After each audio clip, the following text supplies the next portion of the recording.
Well, I think some of the strongest things that we can do is we can highlight positive role models.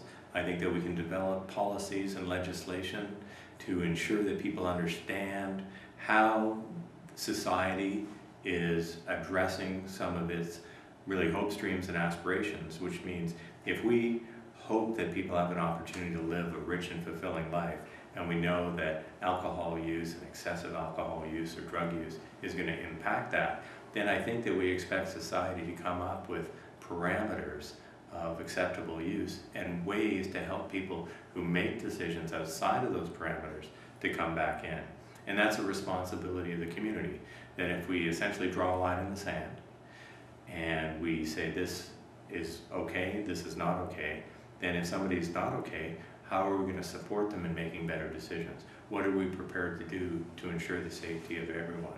I think legislation in particular, because I think there's a number of law-abiding citizens who simply need to be educated about what's appropriate. I think we know that about impaired driving. Nowadays, many people say, impaired driving is not okay. I do not break the law. I do not drive impaired. I have a designated driver, or I do not drink.